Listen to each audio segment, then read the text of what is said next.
Dawn article, Rethinking Afghan Policy by Mohammed Amir Rana. There is an immediate need for Pakistan to overhaul its Afghanistan policy, since the present one has failed to yield positive results. The Taliban regime in Kabul has not responded to pressure from Pakistan to neutralize the terrorist groups that are operating from Afghan soil, nor has it appeared willing to improve regional geo-economic cooperation. Even pressure in the form of the imposition of duties on transit trade by Pakistan, that has significantly reduced trade, has failed to do the trick. The Taliban have remained indifferent, and have also resisted calls from their traders to engage in talks with Pakistan. In an effort to secure cooperation, Pakistan has resorted to various economically and diplomatically coercive measures to counter the threat posed by the banned Tehreek-i-Taliban Pakistan. However, the Afghan Taliban have maintained their hardline stance. Despite the decline in their country's trade numbers by $54 million in the first half of the current year, thanks to measures adopted by Pakistan such as border closures, increased regional taxes, and higher tariffs. These measures have disrupted the transit of Afghan products to markets like India. The Taliban approach is consistent with their old position, and they are offering nothing more than facilitating a dialogue between Pakistan and the TTP, a strategy that carries significant risks for Pakistan's internal security and national cohesion. Pakistan's diplomatic efforts have also fallen short, highlighting a growing disconnect between its expectations and the Taliban's rigid positions on security, geopolitics, and economic issues. This has undermined Pakistan's credibility, especially with regard to its ability to exercise some influence over the Taliban to advocate for issues such as Afghan women's right to access education and employment, which continue to plummet to alarming levels. Moreover, Pakistan has still not identified useful diplomatic tools and skilled diplomats who could plug the growing gap between the two countries. It simply continues to reshuffle the same people who have yet to achieve the diplomatic outcomes desired by this country. This has only made the crisis worse. It must be a matter of some concern that Pakistan's influence over the Taliban is decreasing, conversely resulting in the Taliban's leverage over Pakistan getting a boost, particularly in the context of security. Without cooperation from Afghanistan, it is increasingly difficult to address terrorism and insurgency in Balochistan.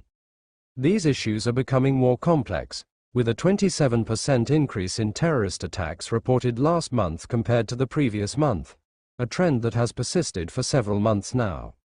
KP's merged tribal districts have become hotspots for violence, with the southern districts and areas along the Pakistan-Afghanistan border particularly vulnerable, as evidenced by frequent cross-border attacks and local anti-militant protests. The TTP has speeded up its cross-border violence, and in Kurram district, the Taliban and TTP have exploited sectarian and tribal tensions to establish their foothold, especially in Lower Kurram. The Baloch insurgents' use of Afghan soil exacerbates the worsening security situation in Balochistan. While other factors are also responsible for the instability in KP and Balochistan, the role of Afghanistan and the Taliban is critical in this. Pakistan's internal security challenges will persist without an effective Afghan policy grounded in cooperation on the economic, security, and regional political fronts.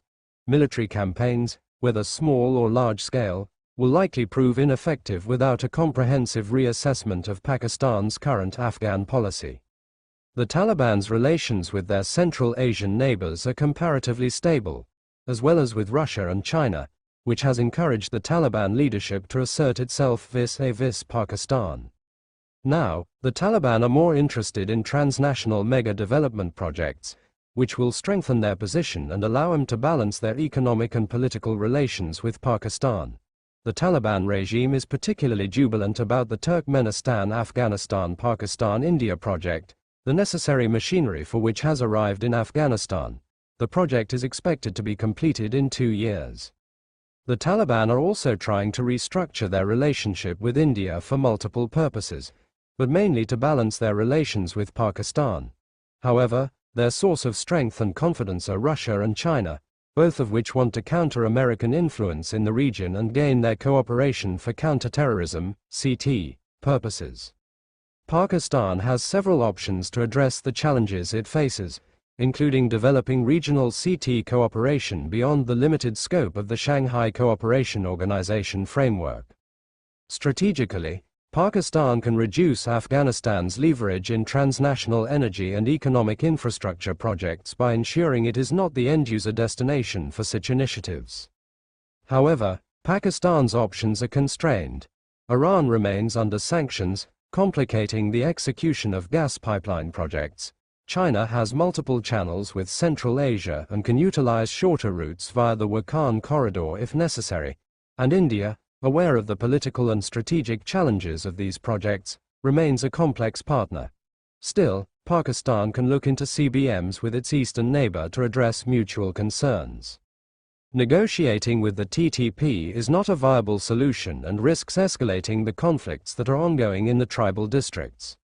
Internally, Pakistan must address the pressing issues in KP and Balochistan using an inclusive approach and focusing on equitable development, fair resource distribution as per constitutional rights, and the restoration of these provinces' dignity and political participation. Afghanistan can be a partner in this exercise. Trade routes can be operationalized, increasing cross-border trade flows, and establishing educational and medical centers near the border to aid Afghan nationals. Such steps could help boost trust between Afghanistan and Pakistan, and provide the latter the leverage with which to persuade the Taliban to end their support to the TTP and other terrorist groups. Effective diplomacy with Afghanistan is crucial, but it requires a new approach, and merely reshuffling faces will not work. Strong diplomacy needs strong policy objectives. Pakistan must critically review its Afghanistan policy since the Taliban's rise to power, identifying what has worked and what has not while prioritizing the country's broader geopolitical and economic interests.